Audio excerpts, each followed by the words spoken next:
A hidden folder, a fake alibi, secret payments, planted evidence, and a legal disaster waiting to happen. What starts as a shocking discovery of infidelity quickly becomes something far more dangerous. A carefully engineered setup meant to ruin a woman's name, steal her future, and leave her defenseless. This is the kind of story where every file matters. Every detail is a clue, and survival depends on who finds the truth first.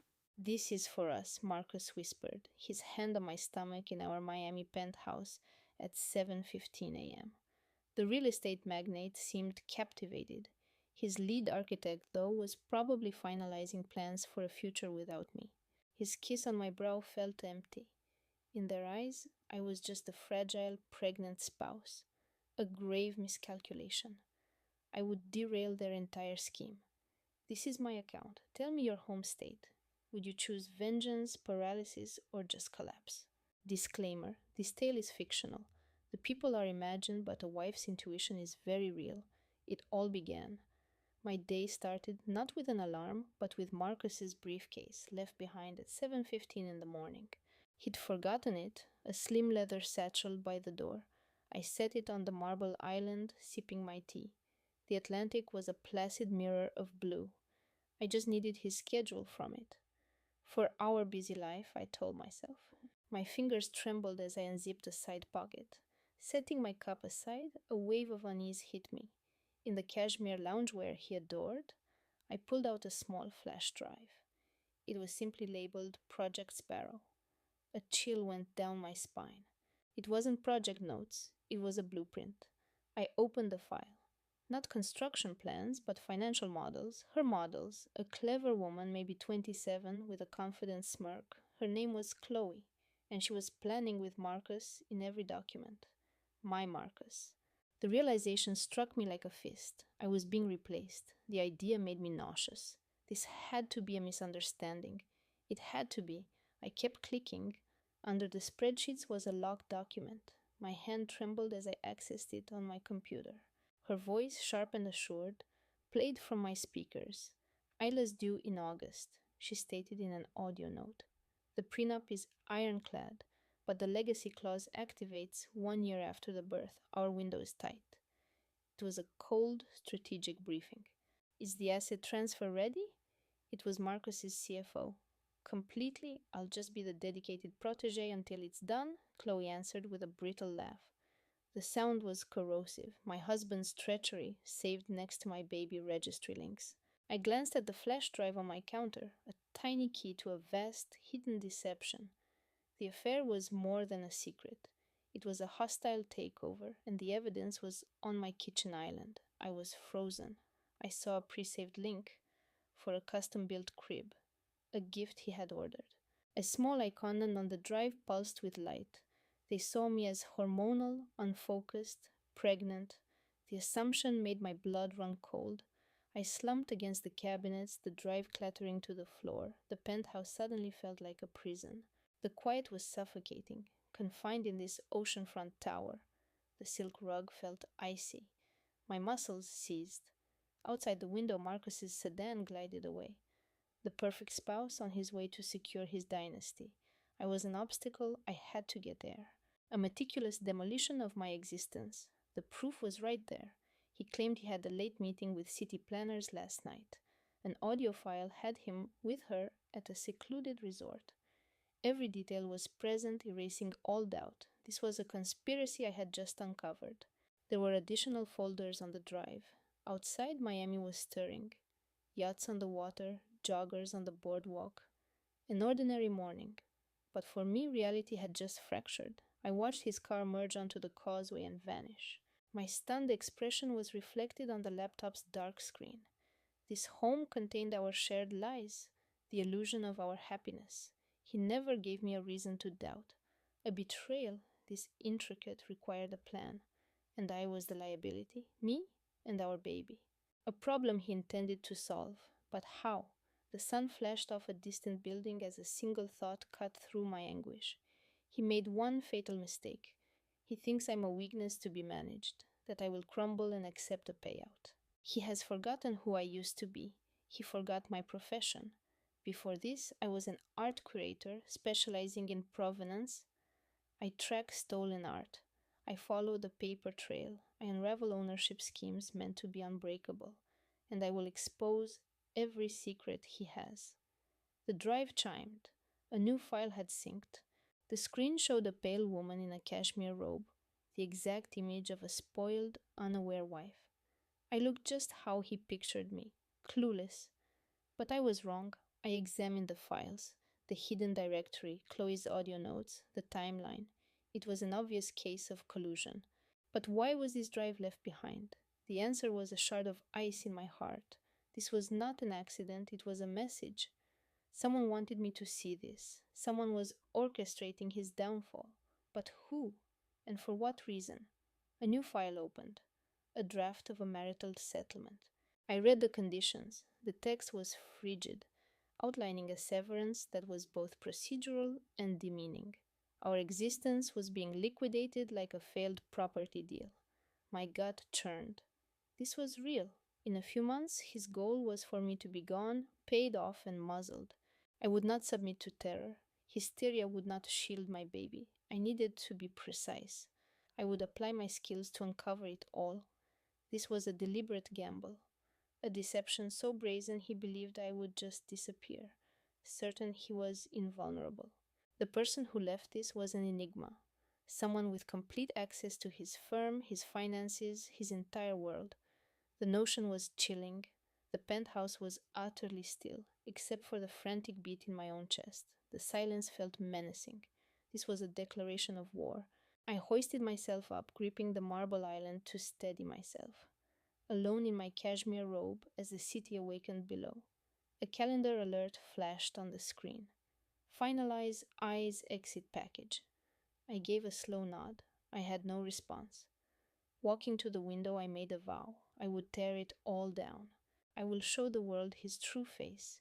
He and his accomplice will answer for this. I never thought my rescuer would be the one person I was meant to distrust the most. Those moments staring at the files felt like an age. My heart throbbed with pain. Each new document was another twist of the blade. It was becoming hard to breathe. From my penthouse window, I watched the city proceed. Cars on the boulevard, people walking along the beach. I was once one of them. The laptop made another chime. A folder was marked Osprey Holdings, a new shell corporation. My veins went cold. The aim wasn't just my divorce, it was to seize our joint portfolio. And I saw her signature on the incorporation papers, Marcus's sister, Serena. His words echoed in my head. Never cross me. I haven't, I thought. The documents detailed their strategy. Our home, a lavish prison in the sky, felt suffocating. I paced the quiet corridors, the air growing thin. I saw my reflection in a stainless steel surface. The woman looking back was not me. Isla Reyes. My whole life was just a figure on a balance sheet for his next acquisition. My good name, our home, were all assets to be sold. The offense wasn't merely financial, it was personal. Deceit, recklessness, a danger to our child. My reflection showed steel. I needed his signature. On everything, my main credit card was declined. The secondary one as well. A fraud alert popped up. All accounts suspended. The access to my own world was being revoked. I was being systematically deleted. I felt foolish in my expensive coat. My lawyer's building was imposing. Mrs. Reyes, she will see you now. The conference room was cold with a scent of leather and influence. It was a sterile gray space. My attorney, a formidable woman named Clara, closed the soundproofed door. Marcus has frozen every asset, she said plainly. This could become difficult. The lock clicked. I sat, the silence of the room closing in. There was no escape. Clara Rowe, I recognized the name. We were on opposing sides of a massive art fraud case years back. She was an unyielding prosecutor then, known for dismantling Miami's elite criminals. Now she was the city's most ruthless divorce attorney, a force of nature, and the last person Marcus Reyes would ever see coming. The call was from our building's concierge. Oh God, a sick feeling pooled in my stomach. If the dispatch call originated from our address, the police would see it as a domestic issue. My side wouldn't be heard. They'd find a single contradiction and focus on it. They always shield the wealthy. I was now the hysterical wife. I needed a plan. Last night, 8 p.m., I was at the museum's fundraising dinner. I was there for hours, mingling with 100 people. The entire charity event was documented for society pages. That was my alibi. Firm footsteps echoed. A man in a tired suit, with a detective's shield on his belt, stood in the doorway. He was in his late 50s, with sharp eyes that saw everything. Isla Reyes? He asked. Someone's arranging for your bail. I stared at him, bewildered. Your husband's attorney is on his way. His name is Leo Vance. The judge set bail at $1 million. 1 million? Marcus? A profound confusion washed over me. I hadn't used my phone call. How could he know? I haven't spoken to him, I replied coolly. He shrugged. He contacted us. Said he heard there was a problem. He inserted the key into the lock. You're being processed for release. Who notified him? I'm not certain. An associate at the station, probably. He gestured down the hall. Mr. Vance is in holding room 1. An associate who tipped off my husband within an hour of my arrest, my husband who then retained the top criminal lawyer in Miami. Morning light filled our Miami penthouse. I was in the nursery, 30-something, running my hand over a painted ocean mural, enjoying the peace of being 8 months along. Miss Isla, the concierge's voice buzzed through the speaker.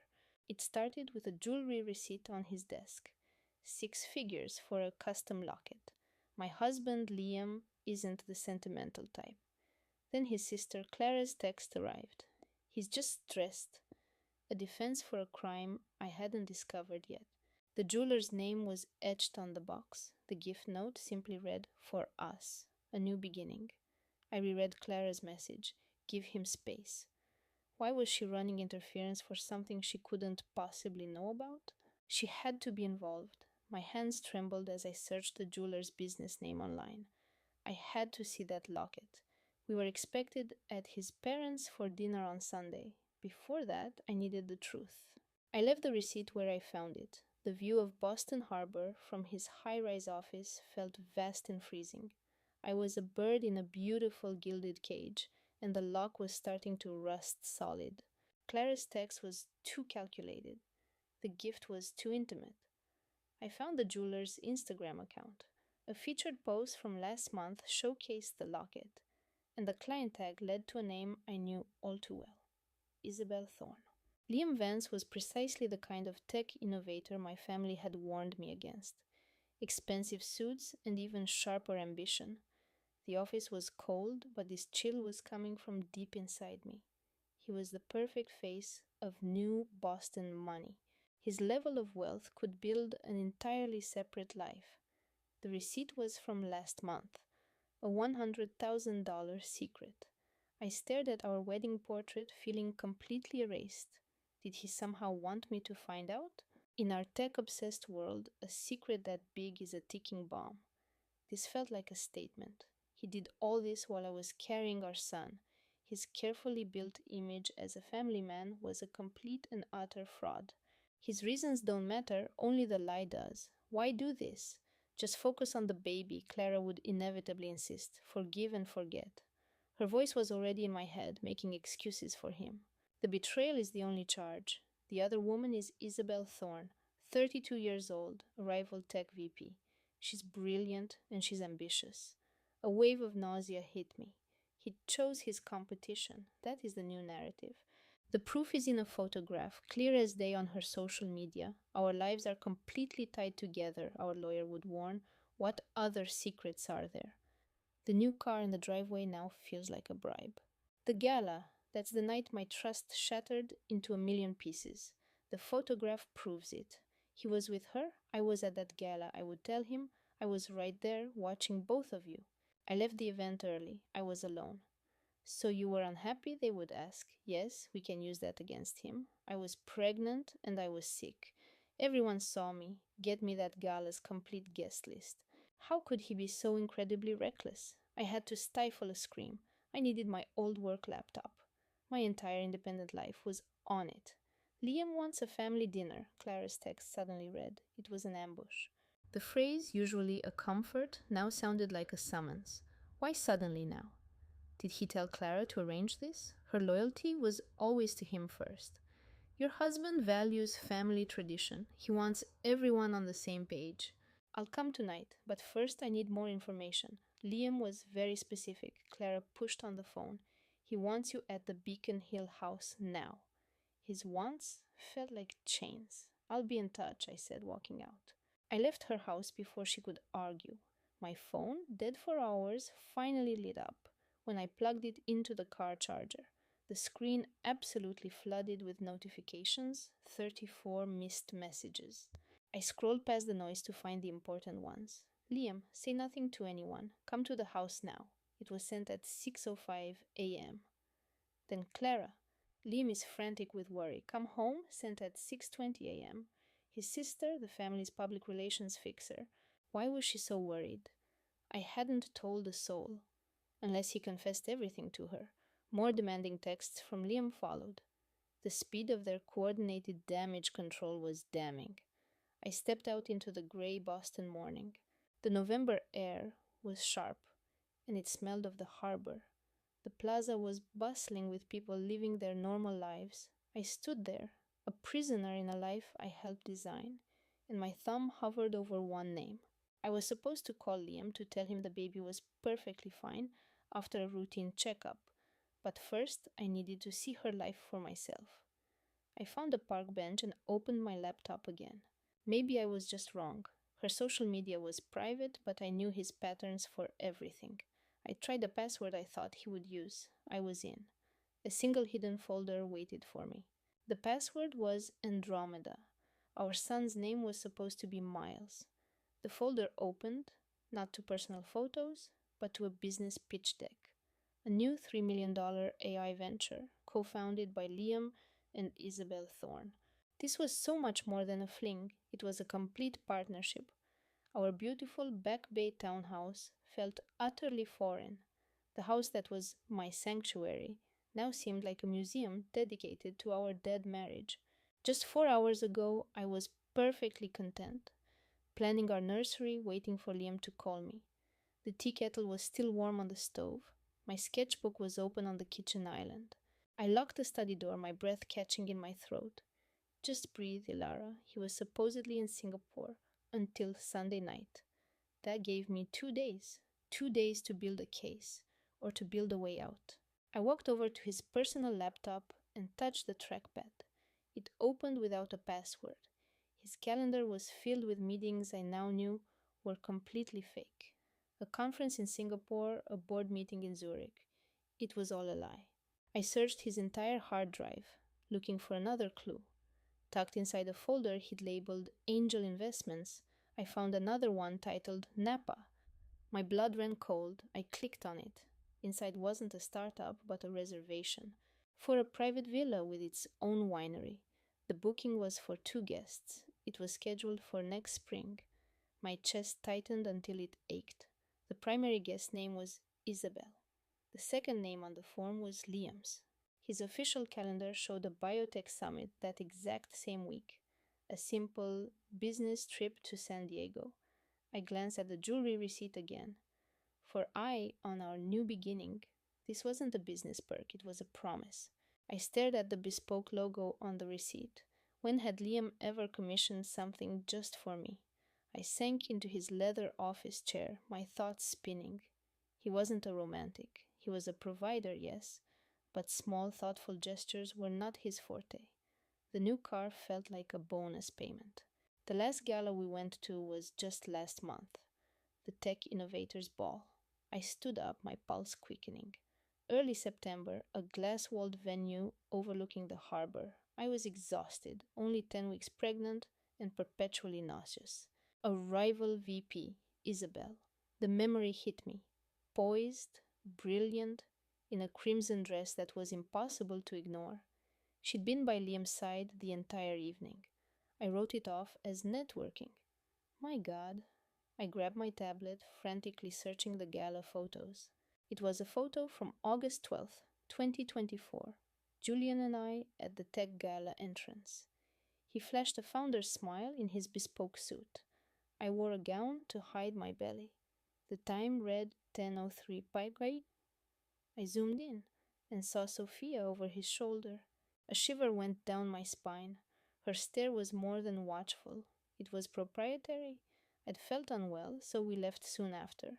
He'd helped me into the town car, but his mind, his phone, and his real plans stayed behind.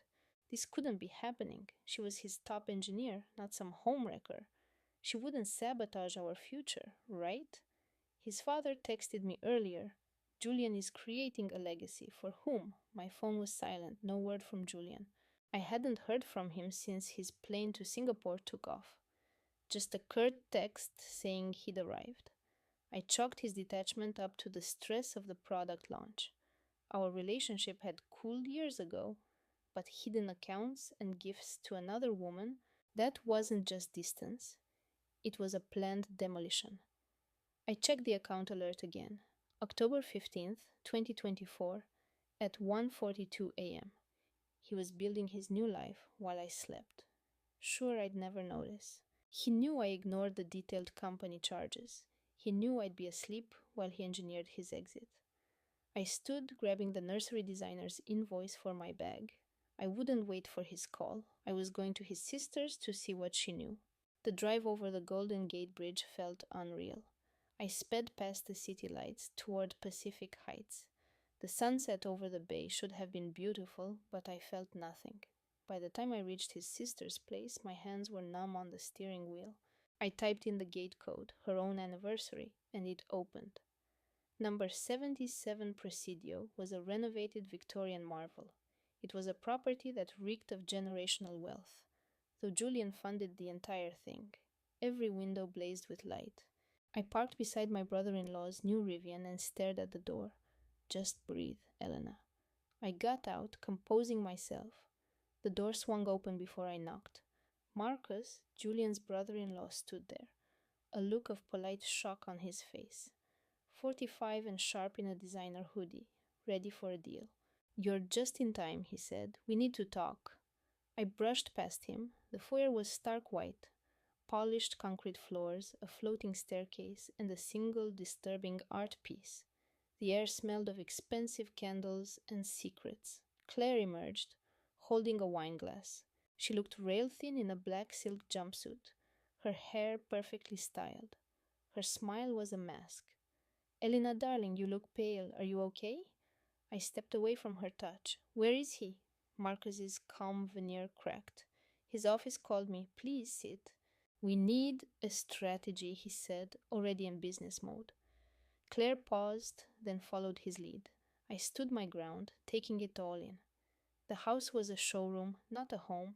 It was all Marcus's ambition, Claire's social climbing, and Julian's money. I walked into the living area. Marcus was at the wet bar pouring a stiff scotch. Claire sat on a sterile white sofa, wringing her hands. They both watched me as if I were a complication. I sat in the chair across from them, my back straight. Claire started. This product launch has been so stressful. Marcus added, there's an internal audit, an ethics complaint. We're handling it. An ethics complaint? I asked. What kind of complaint? Claire's grip on her glass tightened. An anonymous tip, alleging Julian had an improper relationship with a subordinate. Who was the tip from? Marcus's voice was clipped. Anonymous. That's what the word means, he snapped back. He was a bad liar. I saw the muscle jump in his jaw. Claire was now studying her wine. They knew who it was. Before I could push, a car door slammed outside. Elena? Sophia was standing in the doorway, her face ashen. She wore expensive sweats, her hair pulled back messily. Her face was swollen, her eyes red from crying. She started to approach me for an embrace. I stood like a statue. Sophia froze, her pained expression faltering. Sophia, thank God, are you all right? Her voice was a bare whisper. I just can't believe this. Sophia was the lead on the AI integration, Marcus explained, a little too fast. This is a PR nightmare. I said nothing. Our counsel is managing the situation. Sophia blinked. You know how the valley is, it's a small circle. I watched her. The tears might be real, but the performance felt rehearsed. Her hands shook, but her eyes were calculating. This wasn't grief, it was damage control. Sophia, I began, my voice steady. Where were you last night around 11:07 p.m.? The room went dead silent. Marcus slammed his drink down. What in the hell does that matter? I held Sophia's gaze. It's a direct question. Where were you? Her mouth opened, but no words came out. I was here working with Marcus and Claire. I turned to my sister-in-law. Is that right? Yes, she said too quickly. We were all here. What were you working on? Claire stammered. The launch metrics. Yes, the metrics. Until when? Midnight, Marcus interrupted. The whole evening. What is your point, Elena? I rose slowly from my chair. Sophia recoiled slightly. I don't have a point, I said. I'm just wondering why the log for our penthouse shows my guest key was used last night, and why my husband's missing secure hard drive is pinging its location to this address. That's ridiculous, Marcus began. Is it? I locked eyes with Sophia. Really? My gaze dropped to her collarbone. A thin silver chain was visible. How did you get that scratch on your neck? I asked. Her hand flew to her throat. Nothing. It happened while I was sleeping. When? Last night? Before or after 11:07? Elena, that's enough. Marcus stood up, his voice dangerously quiet. You're overwrought. You're pregnant and you are panicking. You will not come into our home and harass our guest. I need to use your powder room, I said evenly. No one moved. The one upstairs, I specified. Marcus's jaw was tight, but he gave a sharp, resentful nod. I walked out and up the floating staircase, but I didn't turn towards the guest bath. I went straight to the fourth floor office, to the truth that would destroy their story. Sophia's supposed workspace was a minimalist den she could never afford. I closed the door silently. I could hear Marcus's muffled, angry voice from below, Claire's soothing responses, the clink of ice in a glass. Good. They thought I was losing it. I scanned the room. One armchair, a shelf of unread tech biographies, a desk with a laptop, and a glass of water. The door to his server closet was cracked open, revealing a rack of blinking lights. On his desk, a new photo of him and Sophia at a company retreat was faced away from the door. His personal laptop was docked, a tiny light pulsing on the lid. I walked over and opened it. It opened with my thumbprint. The desktop image was of us in Maui 3 years ago, a ghost from another life. I began clicking through the development folders on the desktop. The project files were all there, Project Chimera, the new AI model, and several other major investment decks. Then I saw it. The first few folders seemed right. A pitch for a robotics company, a file named Carmel Modern Estate, a spreadsheet for a new fund, all part of his empire. As I closed the program, I saw a recently synced folder. Its name was simple, Contingency. My hand shook. I clicked it. It was password protected. I tried our anniversary, access denied. I tried the date he founded his first company. 8/14. It opened. The folder was full of wire transfers. September 11th, 2024, 9:15 a.m. $100,000 to a Carmel real estate agent. September 14th, 2024, 2:20 a.m., $200,000 to Seacliff Ventures LLC. September 20th, 2024, 4:03 a.m., $50,000 to a design firm. What was Seacliff Ventures? October 1st, 2024, 10:30 p.m. A search query. California Community Property Laws. My blood turned to ice. A sick pounding rhythm began in my head. Julian was hiding assets. He was planning to divorce me. That night, he said a server meltdown kept him at the office. He was really plotting his new life. My hands trembled as I took out my phone, taking pictures of the screen, recording every transaction, every search. I closed the folder, shut the laptop, and my whole world fractured. I needed more proof. His legal team could frame the searches as due diligence. Estate planning? I needed the real story. I logged into our family cloud server and went to the archives. Ski trips, charity galas, cityscapes. Inside a folder labeled Atherton Estate, I found the anomaly. Nested inside was another encrypted volume. My heart pounded. I entered the date Maya and I became roommates. It opened. This container wasn't for photos, it was a log of encrypted messages. The first was from July 10th, 2024. Message 1, Ethan to Maya. That move at the fundraiser was brilliant. You've got the whole board wrapped around your finger. She was so smug about landing that seat. He was supposed to be my partner, celebrating with me. I skipped ahead. Message 23, Maya to Ethan. I still can't believe this is my view. It's breathtaking. An attached photo showed a cliffside view of the Big Sur coast, the house he'd bought. Message 40, Ethan. The lawyers are in motion. The Carmel Holdings Trust will protect you. Maya. And the baby? What about Olivia? Ethan. She has no idea. Message 75 from only last week. It's done. The trust is liquid. The house is yours.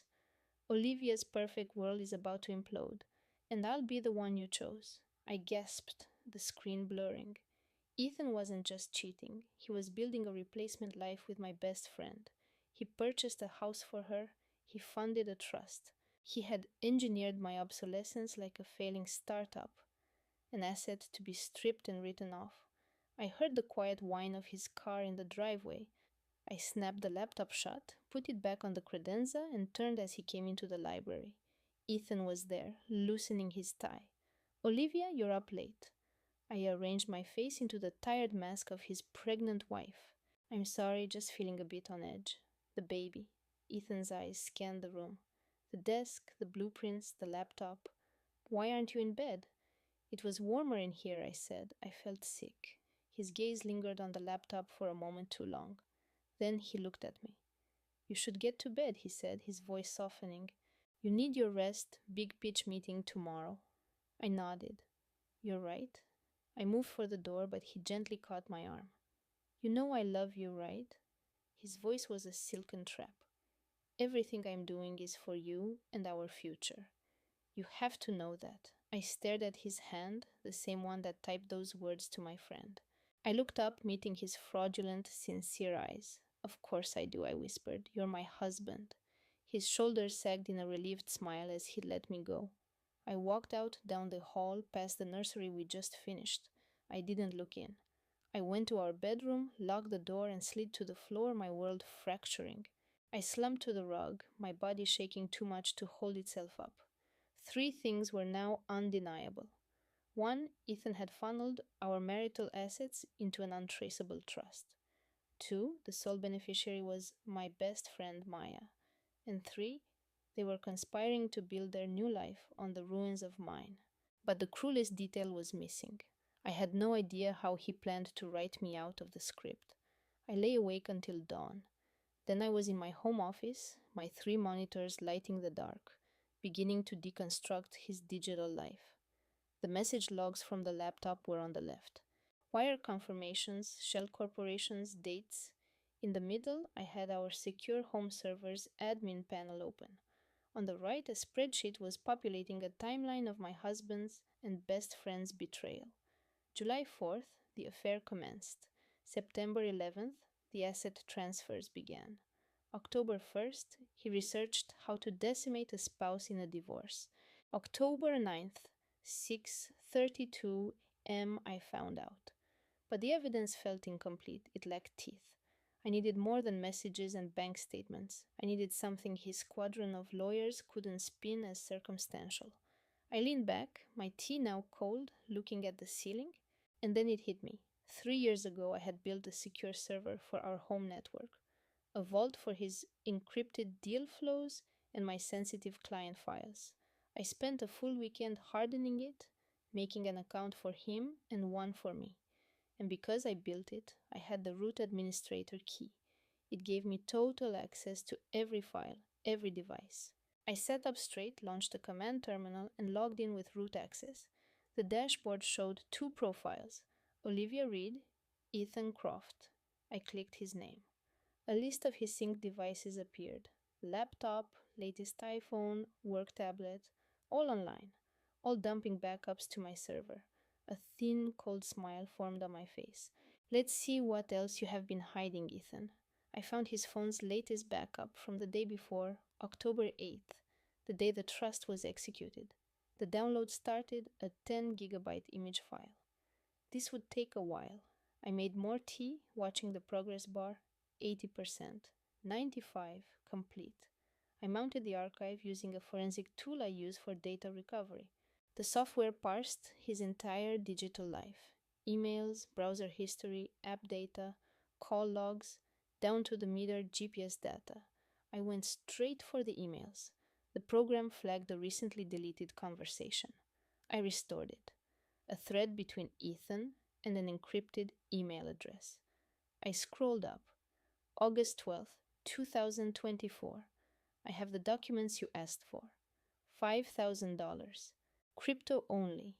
Ethan replied, confirm they are 100% anonymous. The contact wrote back, they are registered via 3 offshore shells. No link to you. My eyes burned. Forged paperwork. He was creating a ghost corporation. I read on. August 25th, 2024. Ethan. Are the board members solid? Anonymous. The names are phantoms. They do not exist. This structure will not pass an audit. My knuckles turned white on the mouse. An audit. He was building a fragile structure designed to fail, taking our money with it and leaving me with the liability. He wasn't just leaving. He planned to destroy me. I took a screenshot and added it to my evidence folder. Next, financial logs. Ethan's business accounts were mirrored, giving me every transaction. I jumped to mid-August, August 12th, a crypto transfer of $5,000 to a ghost wallet. The memo was just advisory. I ran the wallet ID. It was a burner, a single-use account. But a quick check on a private Intel forum I frequent showed that wallet was the signature of a known specialist in hiding assets. This was not a messy affair. It was a precise financial attack, and Ethan had hired a professional to do it, hiding the payment as a business expense to defraud me. I dug deeper, accessing audio files from his car's system. It had accidentally synced with Maya's cloud account on a trip.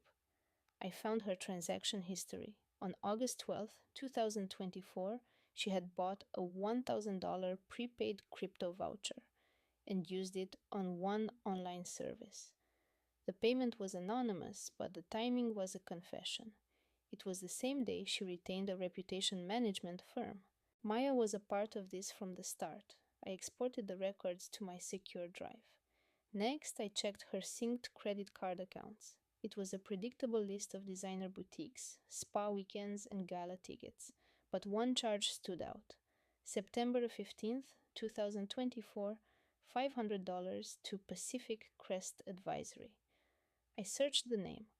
A boutique opposition research firm in Palo Alto.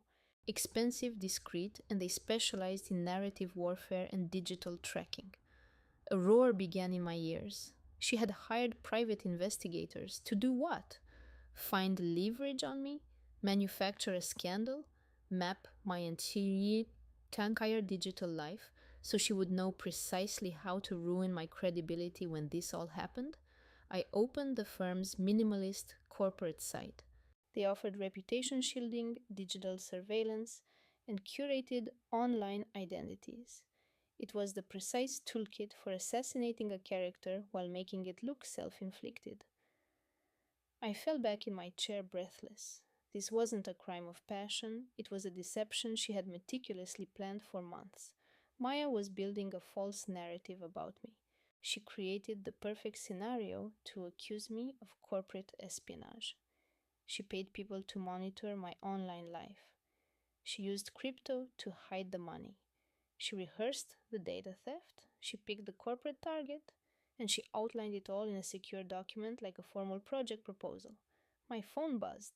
A text from David. We must talk. Please call. I swiped the alert away. I could not talk to him, not yet. I needed the full picture. I returned to the server's file manager, which was still open. I scanned the files, invoices, pictures, calendars, and then I saw it. A folder in Maya's profile named Project Nightingale. Last modified October 5th, 2024 at 11:32 at night. The same night the false story about me was planted online. My hand shook as I moved the mouse.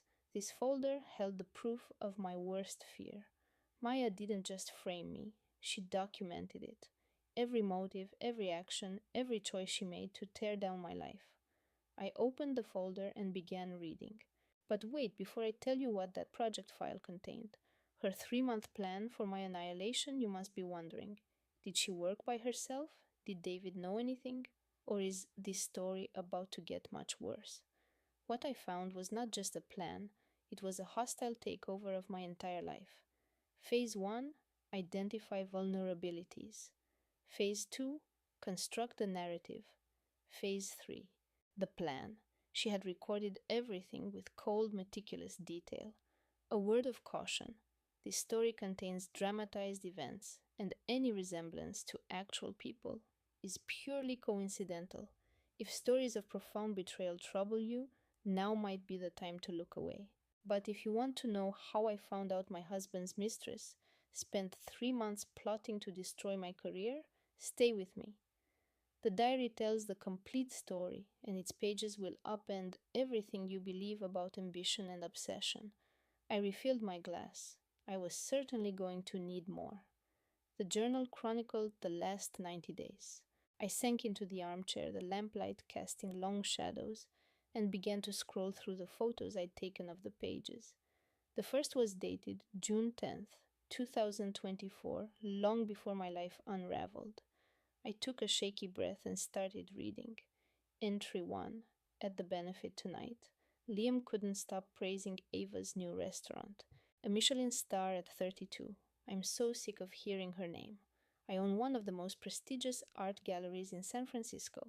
And to Liam, it's just my little hobby. I refuse to be a supporting character in his wife's story. I stared at the screen. It was all about professional envy. My work, my success, my name. That's all it took for her to decide to ruin me. I remembered that night.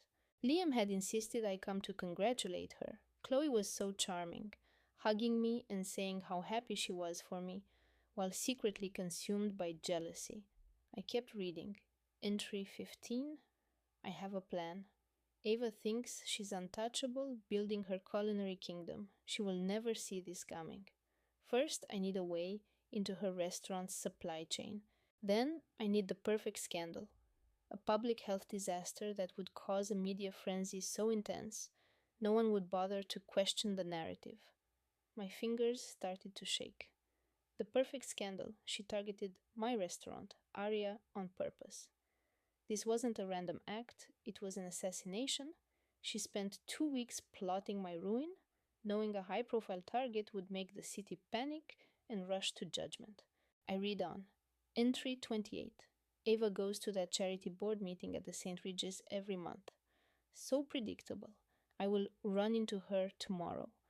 I can get her work bag for a moment while she's distracted. I shut my eyes tight. July 12th. She was there. She had messaged me, in your neighborhood for an appointment. Coffee after your meeting? I was so surprised, thinking she was trying to be friends. We chatted, and I left my bag at the table when I got up to speak with a friend. When I returned, Chloe was gone, saying her appointment had been moved up. She had already copied my master key card. I read on, my stomach tightening. Entry 35. It is done. Ava's keycard is now my keycard. She has no idea. So trusting, so naive. Now I just have to arrange the delivery. Naive. That's how she saw me. The woman Liam claimed to love. The woman she saw as an obstacle, even though my marriage was already fractured. I was naive to ever trust her. I forced myself to continue. Entry 40. Saw pictures of Ava on social media today. She looked radiant at the chef's gala. That won't last long. I went cold. August 20th. The Fairmont. I'd felt a strange sensation of being watched that evening, but dismissed it as exhaustion. It was not a feeling. It was Chloe stalking me online, already imagining my life in ruins. Entry 47, I have it. A specialty spice vendor from overseas. They're untraceable. A perfect anonymous source for the contaminant. She gets new shipments delivered on Friday mornings before the kitchen staff arrives. And that is the genius of it. When the health department investigates, they will scream negligence. They will trace the contamination to her inventory, her responsibility, and her career will be over before she can even mount a defense. Ava will have no way out. I felt ill. She had chosen my passion, my kitchen, and methodically weaponized it to guarantee a swift and brutal professional execution. She had turned my own kitchen against me. The notes were chillingly precise. Entry 52. Paid a private courier $2,000 to handle the package swap. A wise investment, the man she hired to deliver my ruin. This was a calculated attack, not an impulsive act. Entry 60. The investor's dinner. Ava is not going with Liam. Perfect. Her absence will strengthen the story that she was overwhelmed and cutting corners at her restaurant. I remembered that night I told him I was too tired, that the pregnancy was draining me. I was trying to rest, not helping her build my scaffold. Entry 68. Acquired a contaminated saffron batch from a dark web contact. $1,000 in anonymous crypto. It is visually identical to her usual supply. If anything is questioned, the source is a ghost. She had a contingency for everything. This was a cold, deliberate hit. Entry 75. The dry run is complete. I used the keycard to access the service entrance at 2:30 in the morning. No patrols, no alarms. The path to the dry storage is completely clear. Ava's security is a joke. My heart pounded. A rehearsal. She had done a practice run, checking the route, confirming the timing, ensuring she wouldn't be caught. It was methodical, not a crime of passion, a rehearsal. On September 2nd, I was home with morning sickness. Miles away, Chloe was practicing how to destroy my life. I continued to the next page. Entry 82. I have the motive prepared. Liam must see her for the fraud she is. He once complained to me, Ava is obsessed with perfection. She thinks she can manage everything. This will prove she is just reckless. Liam's own words turned into a weapon against me. Chloe would feed him this narrative. A burner phone is ready for the anonymous tip to the papers. Flawless. My own husband. Something inside me fractured. He would believe it. Isabel had weaponized my deepest insecurities against me. My passion was my refusal to be just a wife, my insistence on my own career, my rejection of his world. For that, she orchestrated my professional ruin to prove I was nothing without him. I fought back tears, reading her final plans. Journal entry 89, September 16th. The stage is set. I'll swap the Donovan acquisition files at 10:17. Amelia has a board meeting, a flimsy excuse against a server log. The anonymous tip goes out next. By morning, Amelia Vance is finished. Her career, her name, her future, all gone. She will finally know what it feels like to lose everything. Then Liam will finally see that I am the one who has his best interests at heart. Goodbye, darling. The air left my body. It was total annihilation she wanted. Not just a damaged career, but the complete demolition of my life, my business, and my name. All planned like a hostile takeover. It was a death sentence for my career. I felt nothing. For 3 months. For 3 months she had engineered my destruction. A new entry was at the end, from today. Just a few hours ago. Entry 90. The news broke. Arya was shut down. Liam is probably at her townhouse now, confused and pretending to help. Let her dare to accuse me. An accusation from a disgraced chef is nothing. A quiet settlement will be her only choice. My family's lawyers are prepared for everything. It is all handled. The journal had fallen out of her purse at 6 p.m. That's when I found it wedged in the couch cushions. Chloe had no idea I now possessed her full confession. She had no idea she had dropped her diary in my home office, or that I now had photographs of her receipts, her payments to a courier, and her text messages with my husband. She believed she was untouchable, that her scheme was flawless, her own arrogance was her undoing. I closed the photo album on my tablet, alone in our silent San Francisco townhouse. My coffee was cold, morning light filled the living room, but I felt a profound chill. The evidence was all there. A detailed 90-day conspiracy to frame me for criminal negligence. Bank transfers, location pings, a complete confession in her own handwriting. And still I was paralyzed. I couldn't simply hand this to the authorities. Chloe would claim I stole her diary and forged it. Liam would use his family's legal army to destroy me. Their friends would lie for them on the stand. Finding her private journal was a legal nightmare. Their attorneys would argue the evidence was inadmissible. I needed a plan, not just a collection of pictures on my tablet. I poured out the cold coffee and stared at the city skyline. Chloe was out there somewhere, living her life, plotting a future with my husband, and feigning sympathy for my situation. She was completely unaware that I knew, oblivious that I had just spent my night piecing together her betrayal. She always underestimated me, seeing me as the naive artist wife, easily manipulated. She was mistaken. I needed an ally, someone beyond the reach of Liam's powerful influence. I picked up my phone, my finger hovering over the contact for the San Francisco Police Department. My hand wavered. This would start a public war, dragging my marriage and my unborn child through the mud. Chloe would know I had discovered her plot. Then I thought of my loyal staff, now unemployed, and of my baby's future. 90 days of my friend's calculated betrayal. I pressed the call button. It was answered on the second ring. San Francisco Police, which department are you trying to reach? I need to speak to the lead detective on my case, I said, my voice steady. My name is Ava Quinn. I was served with a notice 2 days ago. The case number is 81831. There was a brief silence. That would be Detective Chen. Financial crimes. Please hold. The tinny music did nothing to calm my racing heart. A gruff, tired voice cut in. Thorne. Detective, my name is Ava Reed. I'm a person of interest in the Vanguard Holdings security breach. I know who you are, Mrs. Reed. This is a highly irregular call. Your counsel should be making this contact. I was framed, I cut in, and I can prove it. My sister did it. I need 1 hour. There was a heavy pause on the line. Your lawyer suggested you might try a desperate move like this. I have her tablet, I said, her entire digital journal.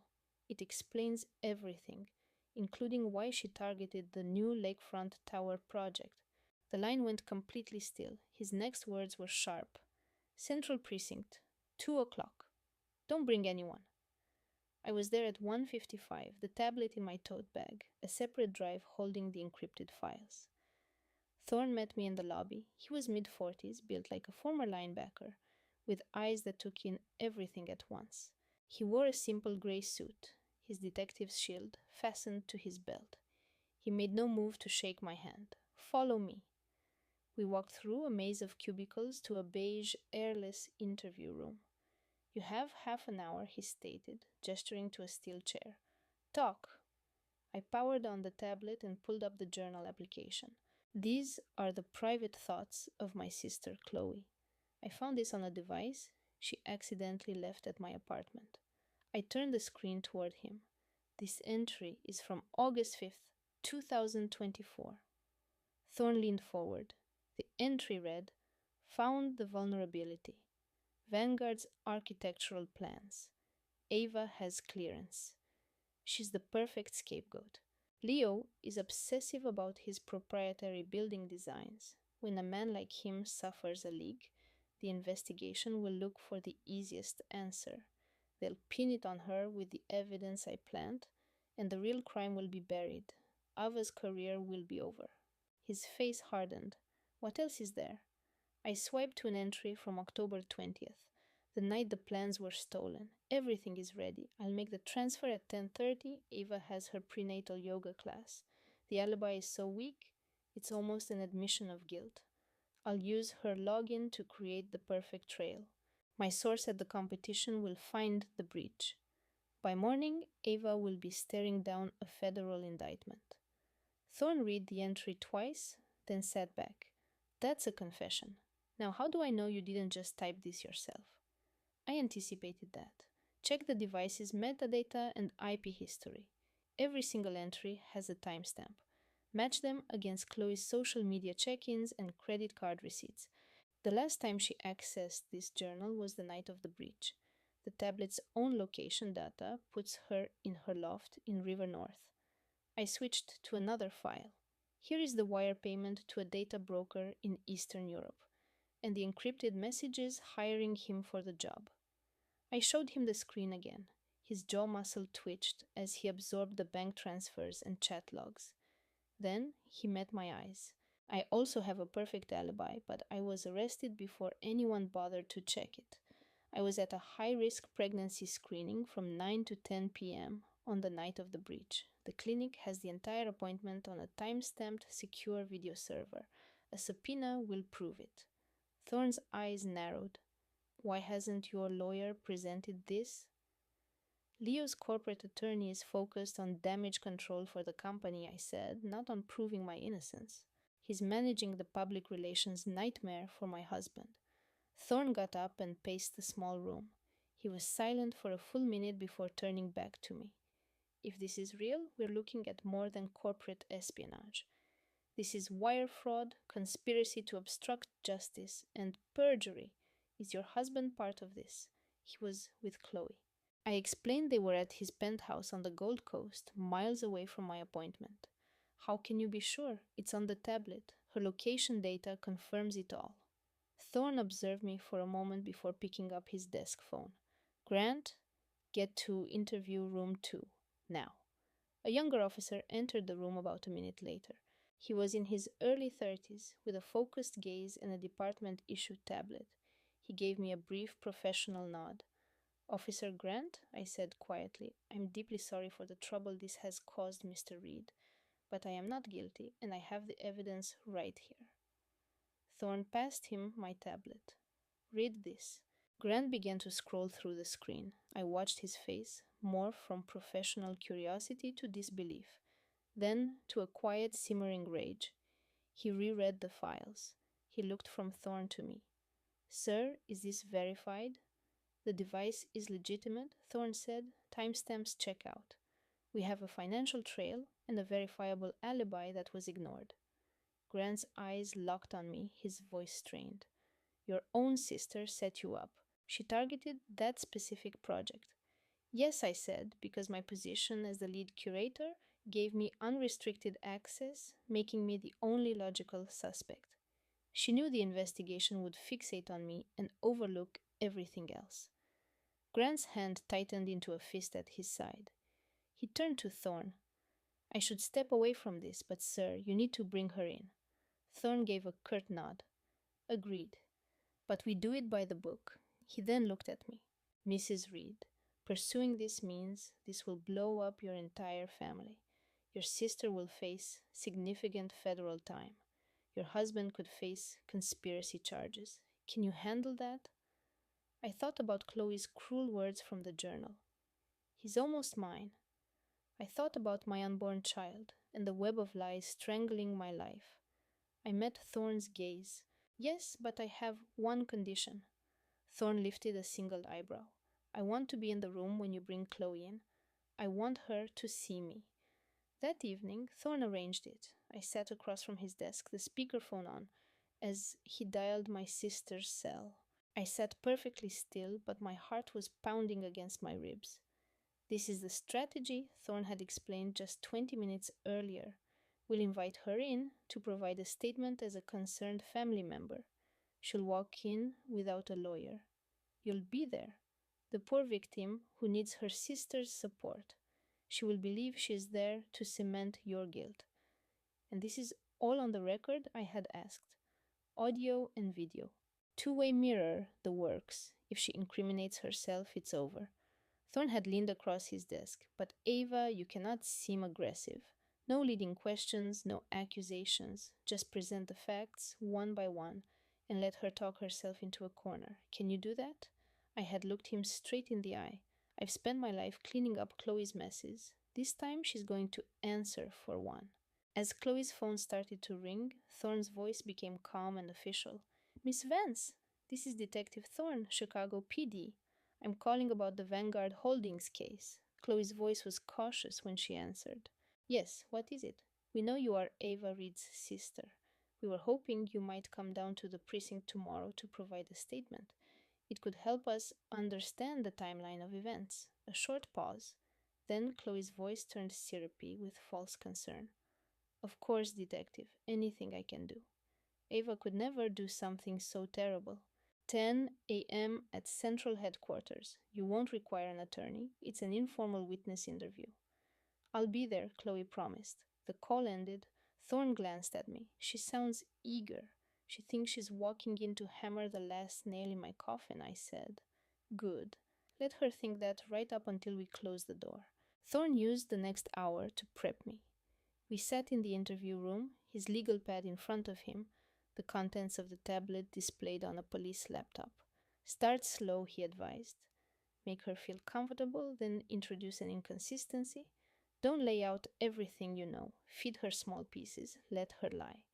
And when she tries to pivot, she'll try. Just let her. Every lie she tells adds another bar to her cell. He tapped his pen on the table. You know her tells. When Chloe starts twisting the ring on her pinky, she's covering something up. That little laugh she does before answering a direct question, that's her signal. Arms crossed means she's defensive. What if she gets up to leave? She isn't under arrest. She can. But a person like her needs to have the last word. She will stay. I listened to every word from our lawyer. Davis finally stood up.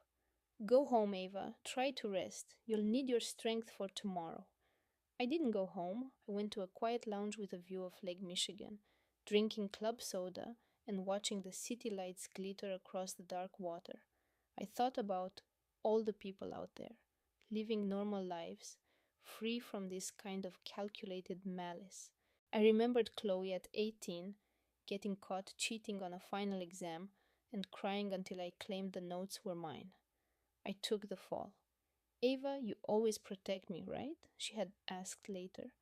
Always, I had promised. I thought of her in her late 20s, running up a $50,000 gambling debt in Vegas under my name. I covered the debt and she never offered a word of thanks. I remembered finding the explicit texts she'd accidentally synced to the family's shared cloud account, detailing her relationship with my husband Leo. She never apologized for that either. Older sisters are supposed to fix things, to forgive, to forget.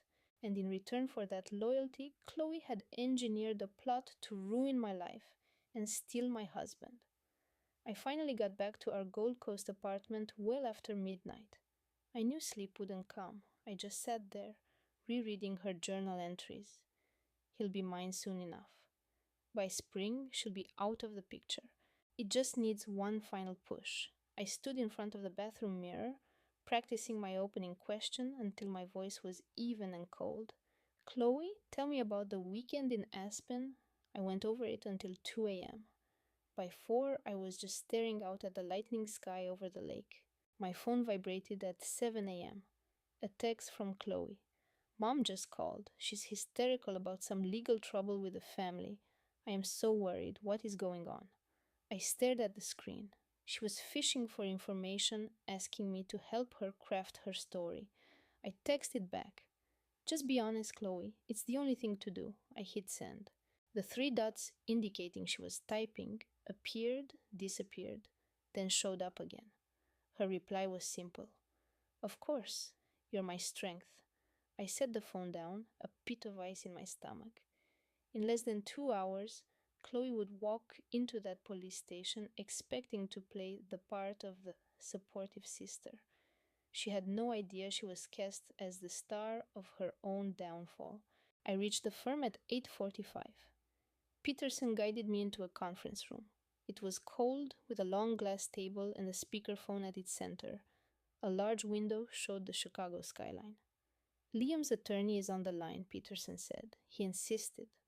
I just nodded. This call is being recorded. My assistant will show her in. You will be seated. I'll explain you wanted to discuss a private family issue. Then I will leave.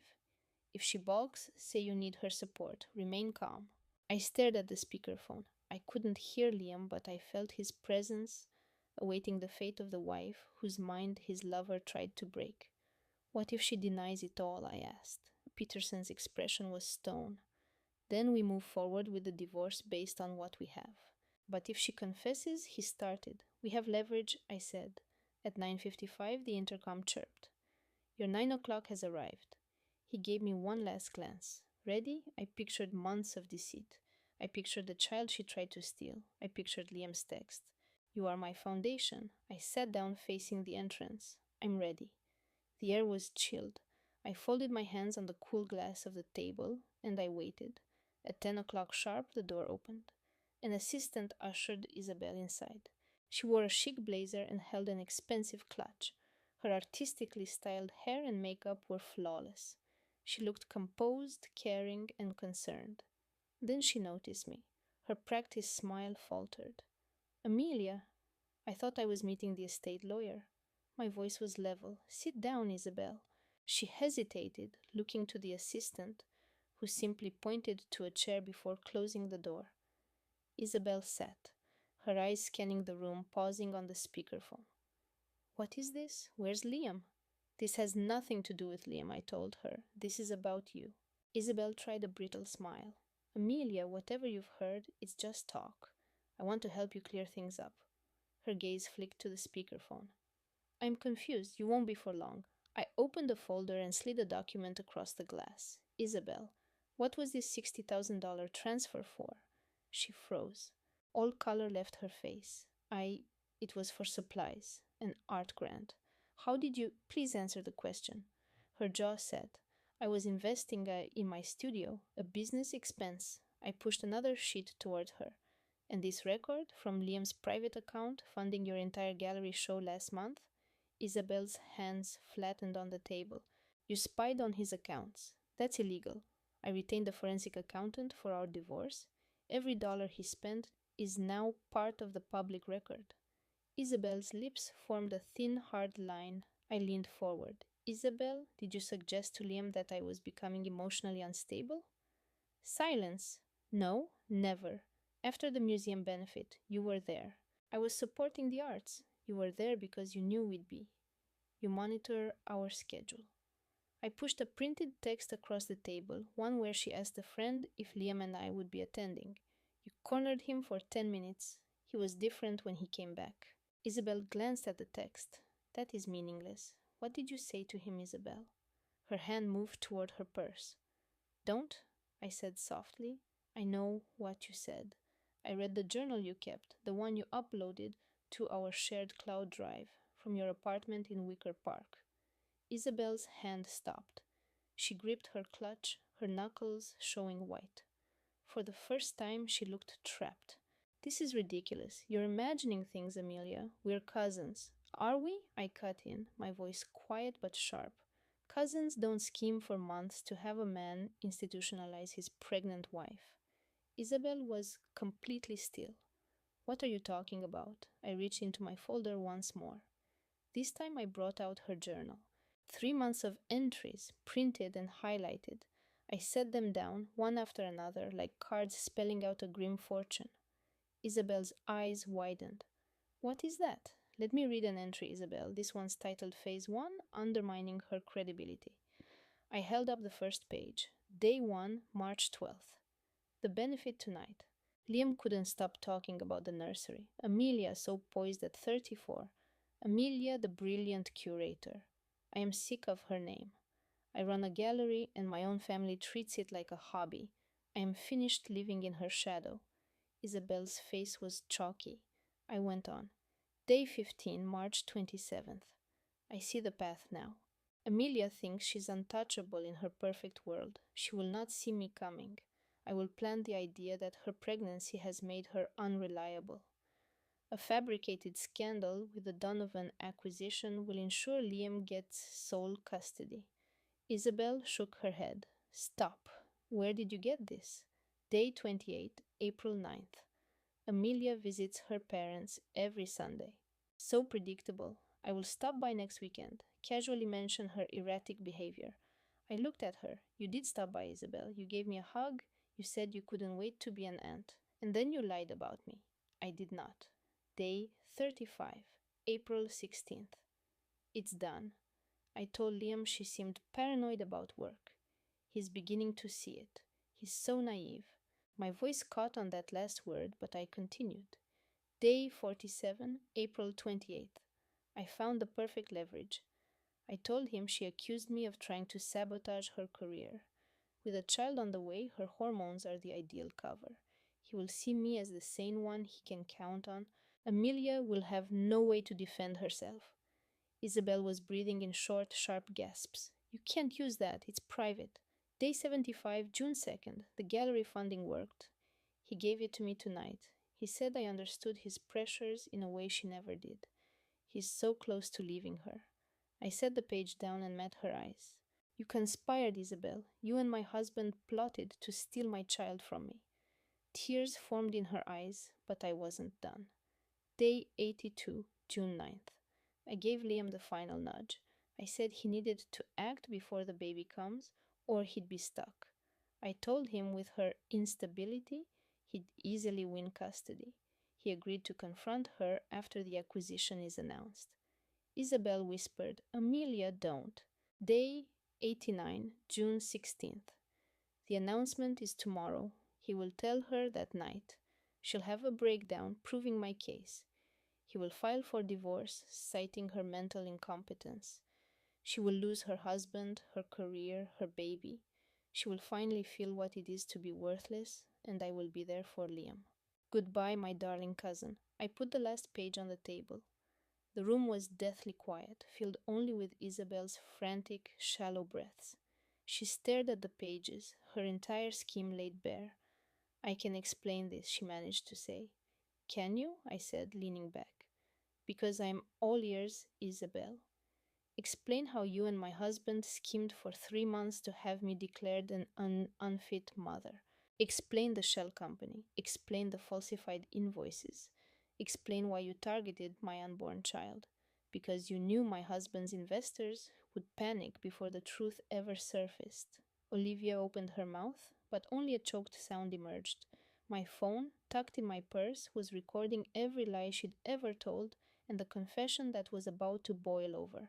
Go on, I urged quietly. Explain it all. Because in the next minute, she completely shatters. The account logs, the offshore transfers, the corrosive jealousy, it spills out. And her final screamed words, I wanted your entire world to collapse, are already on their way to my attorney. This narrative is a work of fiction.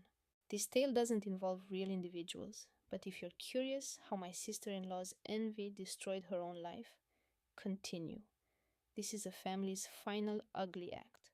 Olivia's mouth worked, then clamped shut. I wasn't, she stammered, her fingers twitching. You're misreading those transfers. I was building a case study for a demanding new software client. I analyzed those kinds of vulnerabilities. Olivia, my voice was ice, the plot. Tell me about the plot. Her confident facade started to crack. You can't use my work emails. That's corporate espionage, Chloe. You can't? Legally obtained by a forensic accountant, I countered. Entirely admissible. My husband's business protection doesn't extend to a criminal conspiracy. But they were just ideas. Her voice grew thin. Just bitter thoughts. I never acted. I slid the last piece of the puzzle across the polished table. A photo from the investigator. It showed Olivia at a private airfield in Napa, accepting a folder from a disgraced food critic. Ethan's company jet sat on the tarmac behind them. That plane belongs to my husband's venture fund. You had clearance to use it.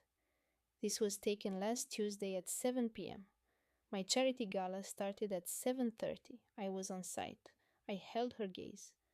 But you were there.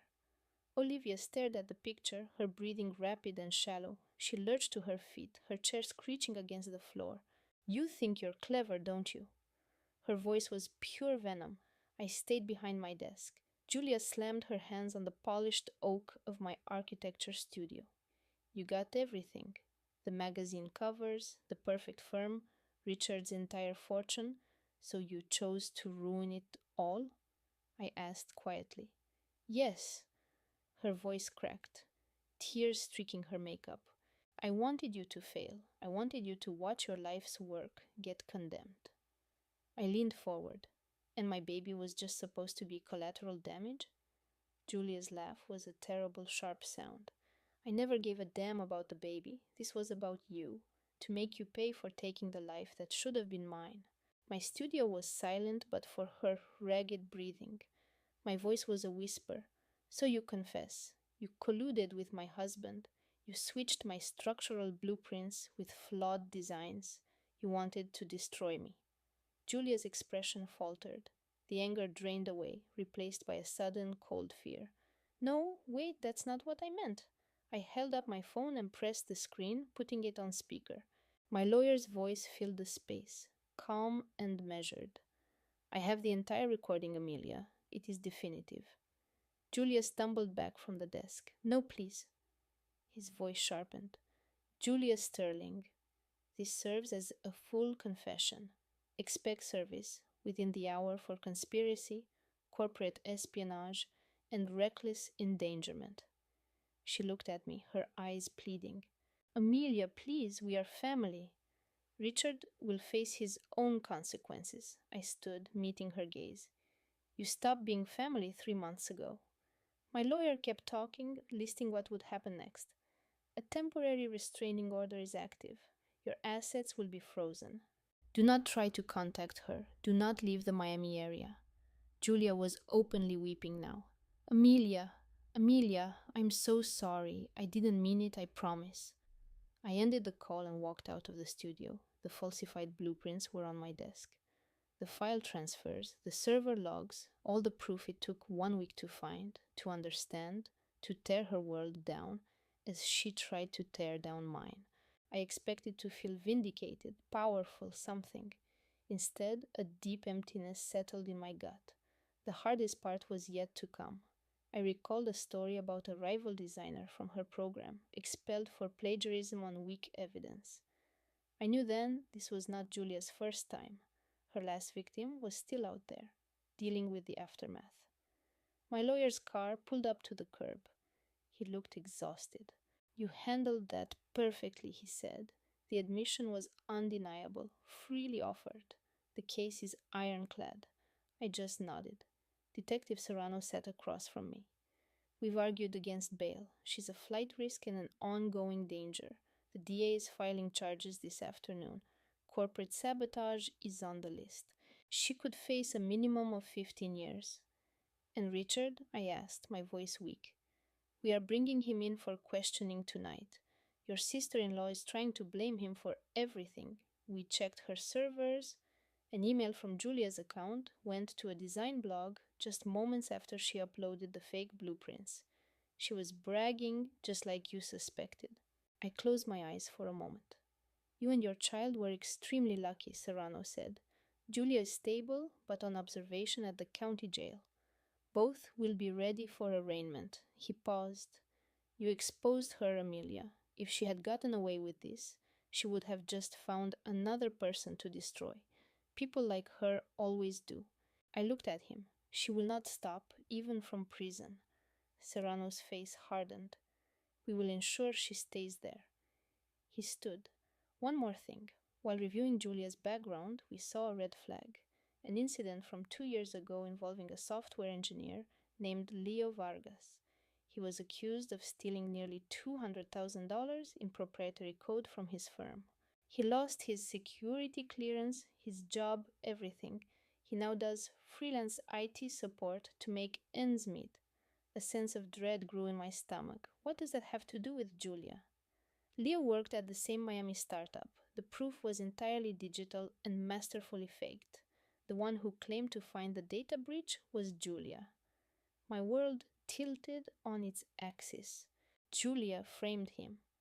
That is our working theory. Leo has always claimed he was innocent, but the digital footprint was perfect. Serrano put a business card on my desk. Leo Vargas lives in Fort Lauderdale, works from a shared office space. You should talk to him. He departed. I stared at the card. A life destroyed by my sister in law 2 years ago, and I had no idea. Julia had perfected her method of ruin on someone else, someone who lost everything, someone still living in the ruins Julia made. I took the card, my next move perfectly clear. By noon, Julia was processed. By 1, Richard and his father were at the precinct. By 2, I was home, looking at the very thing that broke the case open. Serrano had called me 20 minutes earlier. Your in laws are fast. Benjamin Sterling is now representing all of them.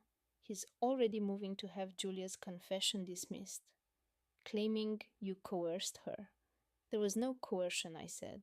She confessed willingly. I know, the tape proves it, but Sterling will fight. It is what he does.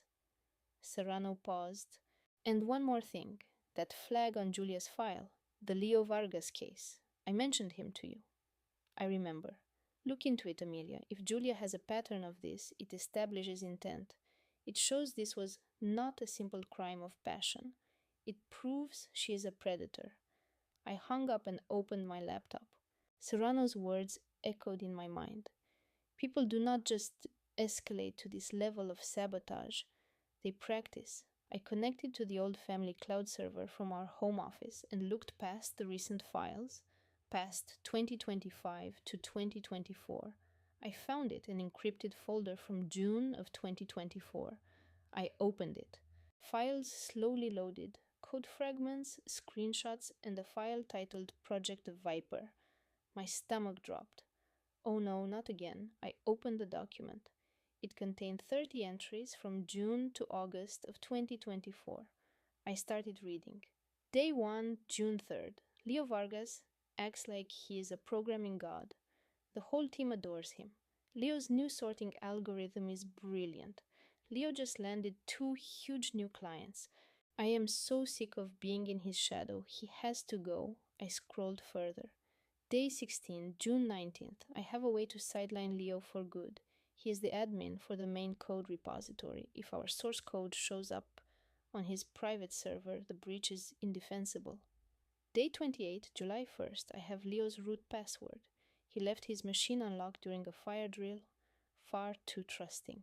Day 35, July 22nd. The plan goes live tonight. I am pushing $200,000 of code to a mirror on his server with his credentials. By morning, he will be fired, likely sued, and I will finally get the credit I deserve. A cold sweat ran down my back. Julia had done this before, framing an innocent man and ruining him 2 years before she ever targeted me. I opened the browser and searched for Leo Vargas Miami Tech. The top result was a trade journal article from July 24th, 2024.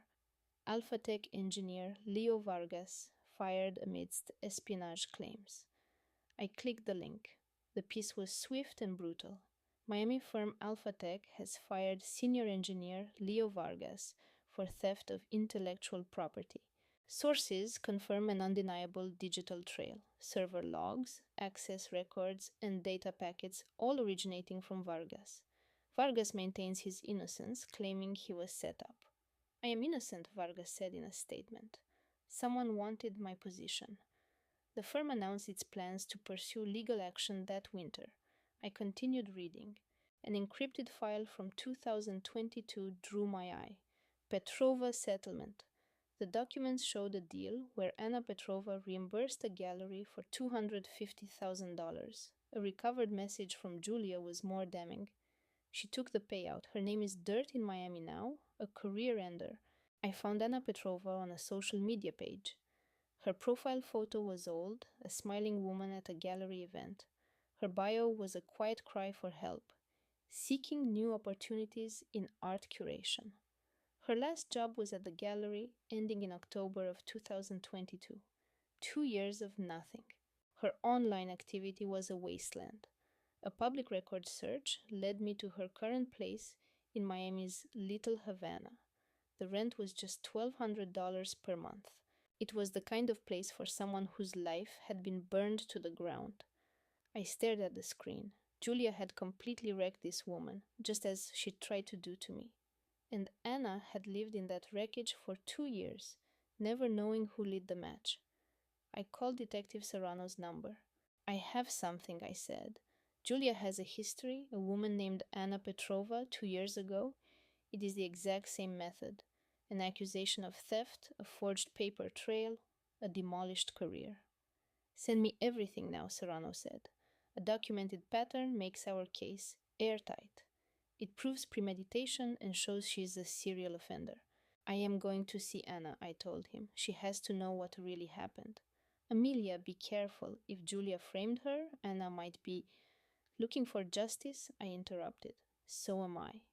I hung up, grabbed my keys, and drove to Little Havana. The old apartment building was a universe away from the stylish curator in Anna's profile picture. At 7:30 p.m., I knocked on a weathered door in a rundown part of the city. A moment later, the lock turned. A woman, exhausted and hollow-eyed, opened it a crack. She was a shadow of her former self. Help you? Are you Maya? She eyed me warily. Who's asking? I'm Sarah. My husband is Liam Thorne. His partner Chloe destroyed your firm.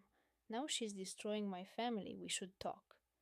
The door opened fully. The apartment was a small, bare studio, a place to survive, not to live. A futon lay against one wall. A small kitchen was crammed into a corner. There was no television, just a beat up tablet on a cheap desk. Maya gestured to the futon. Sit. I can't offer you much. Her voice trailed off. I sat as she stood by the wall, arms crossed. You said Chloe ruined your firm. Liam and Chloe, we were all partners at Thorne Design 3 years ago. I know, I said, and I found something. I took out an old leather-bound journal from my bag and opened it for her. This was Liam's. He kept detailed notes. Maya's hand trembled as she took the journal. Her face went pale. Project logs, she whispered. He was writing about me. Maya is getting too much credit for the waterfront project. Then, time to remind everyone who's in charge. And then, accessed her design server. We'll switch the foundation specs. Her voice cracked. Execute plan? Blame the error and financial loss on her. My God, she said. He planned the entire sabotage. It's all here.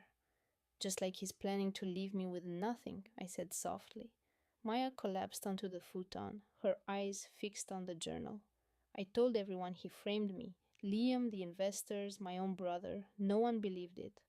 She looked at me, tears streaming down her face. The lies my own husband told me felt just as real. I believe you, I said. That seemed to break her. She wiped her eyes. Tell me everything, I urged. Maya inhaled shakily. 3 years ago, I was his lead architect. I was about to be made a named partner. Liam was my mentor. Chloe joined as an intern. She seemed harmless, but her ambition was toxic. She started sowing doubt about my designs, creating problems where there were none. She turned my dream job into a constant battle. Maya's expression hardened. Then, in May of 2021, our biggest project failed inspection. The foundation specs were wrong. Digital logs showed I made the final catastrophic change. I was fired. I spent my savings on legal fees. What happened? The digital evidence was perfect, Maya said. My lawyer said I had to sign an NDA and walk away or face a massive lawsuit. My career was over. The whole Denver construction industry blacklisted me. I sent out hundreds of resumes, got a few PT interviews, nothing more. She gestured at her small apartment.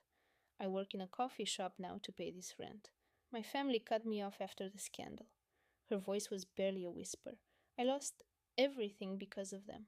But Maya had been left with no way to prove it. She was collateral damage, while Liam and Chloe moved on to their next target. Me and my baby. Maya, I said, I have his own journal. This is the proof. And with what he's doing now, we can make them listen. Her eyes grew wide. You think?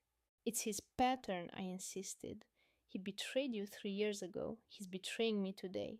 It's what he does. He finds a partner, exploits them, then engineers a disaster to take everything. If we show a lawyer this pattern, they'll see a predator.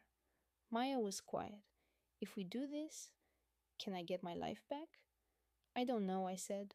But we have to try. Maya sat motionless for a moment, then buried her face in her hands. When she looked up, the exhaustion was mixed with a new fire. What's our next move? Meet me at my lawyer's office tomorrow, I told her. Tell him everything that happened in 2021. I'll give him this journal as hard evidence. His name is Mr. Sterling.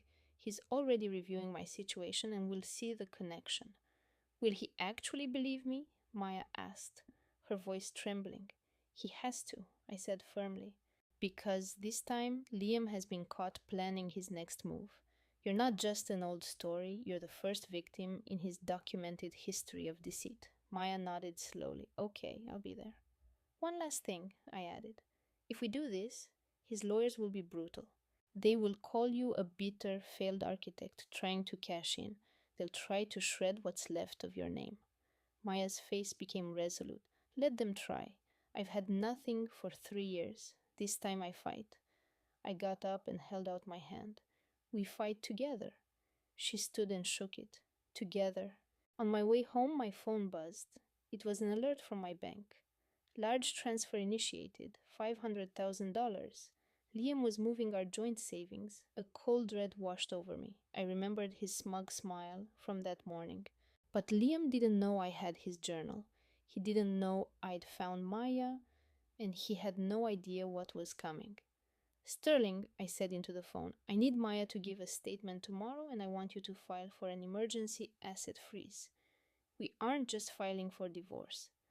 We're filing for fraud. We're going to prove he's a serial con artist. The next week was a whirlwind of meetings and legal planning as Sterling's team prepared the case. On Friday, October 4th, Maya and I sat across from Sterling and his lead investigator in a conference room. Sterling was in his late 50s, a man with a reputation for dismantling Denver's most powerful men. His investigator called him a shark. Good. We needed a shark. Maya recounted her story calmly, the partnership, the manipulation, and the forged design specs. Her voice was even, but her hands were clenched in her lap as she described being fired, the private investigators, and her own family calling her a failure. Sterling listened, his face a stone mask. He didn't take a single note. Sarah explained her side to the lawyer with quiet resolve. When she was done, Sterling leaned back in his chair. Why did you wait? Her voice was a whisper, her hands clasped tight. I had to be sure. He would have denied everything. The proof was undeniable. I slid the small leather journal across his desk. This is my proof. Sterling opened it, his face grim as he read the entries. His jaw tightened as he pieced together Liam's affair with Chloe and their scheme. When he looked up, his eyes were like ice. This is methodical, calculated destruction. Mrs. Thorne, we file Monday. Sarah finally let a single tear fall. Thank you. Sterling nodded, closing the journal. I will need this and any other evidence you have. By Friday, October 11th, Sterling's office had a whiteboard covered in notes. 2 timelines. 2021, Maya Singh. March, partnership formed. April, foundation specs forged.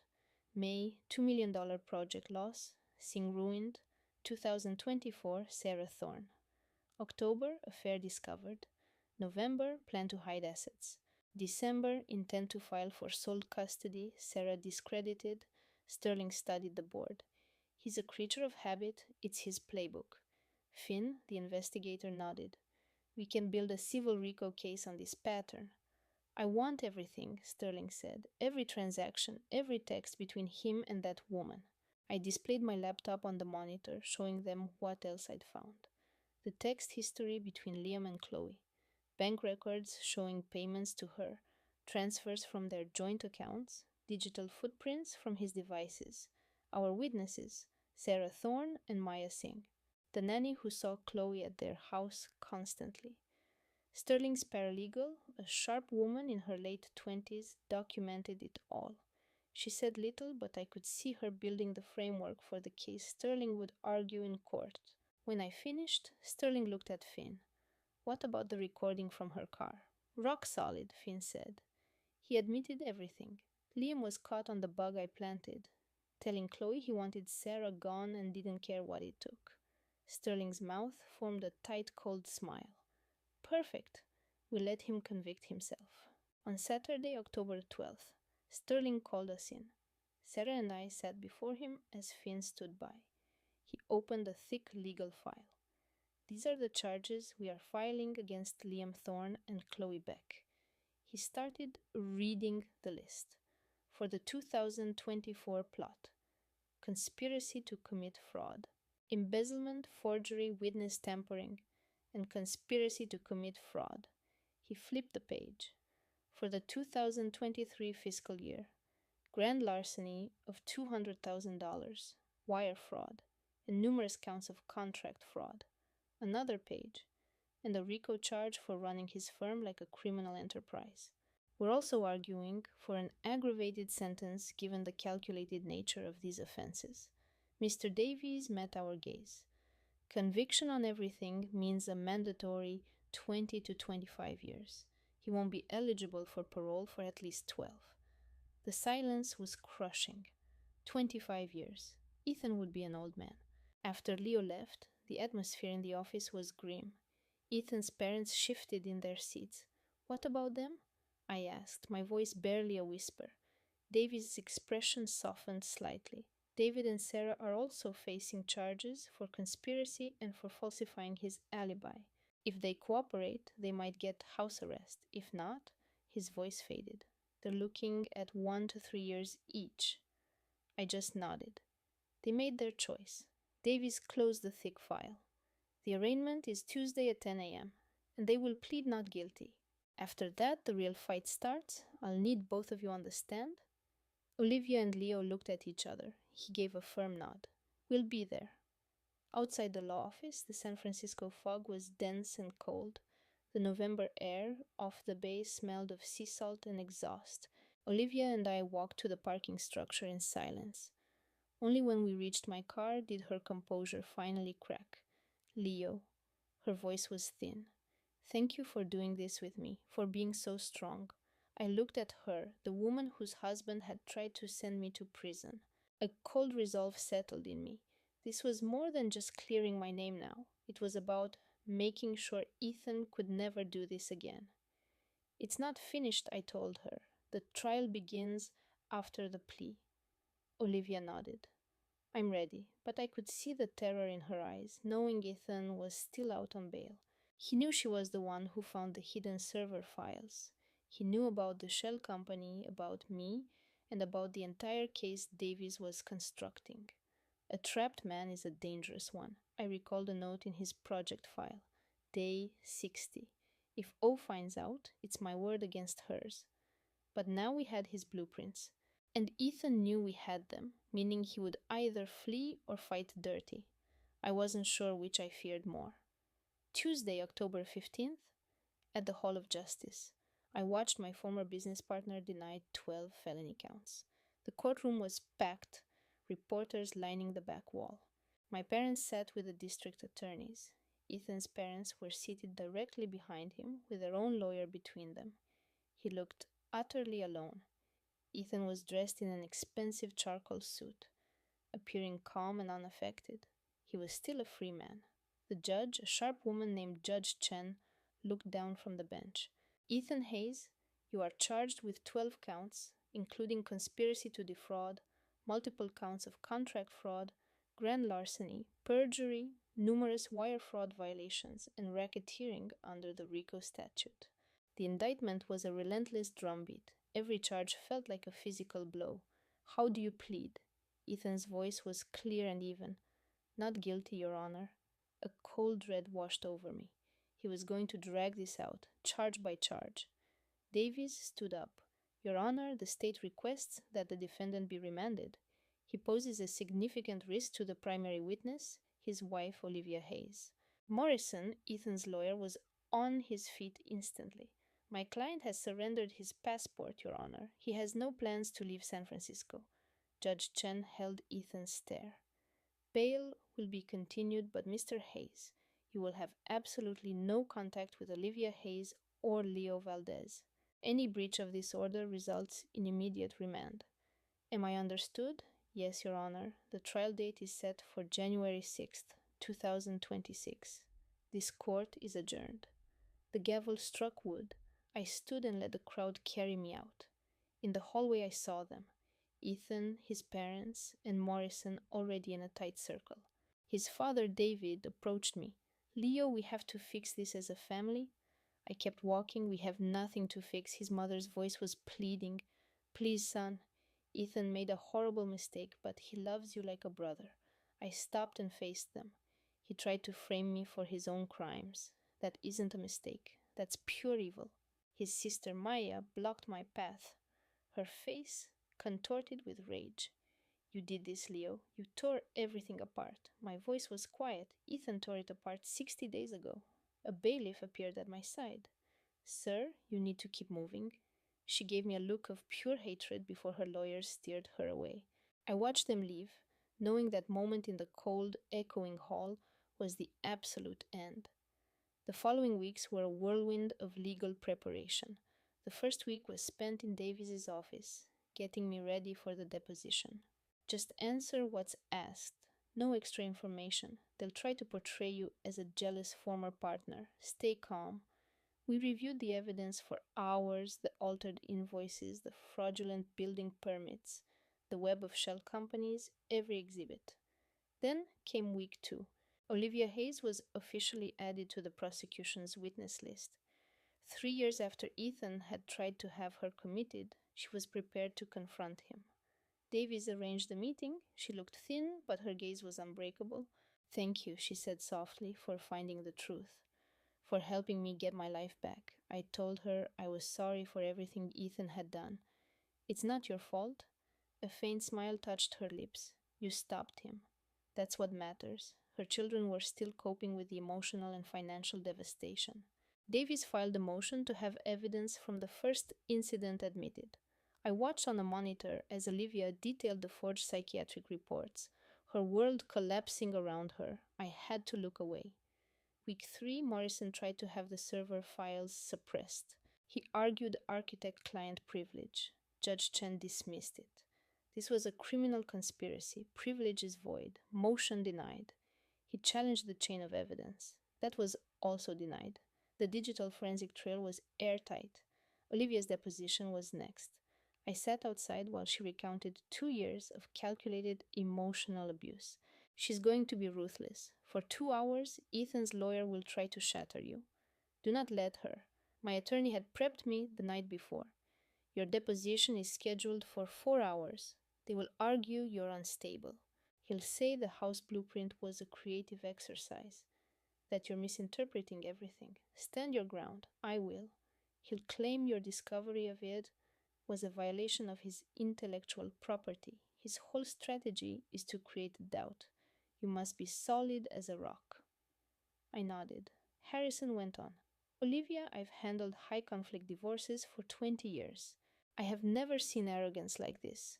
Most men try to conceal their affairs. Ethan created a detailed architectural blueprint of his betrayal.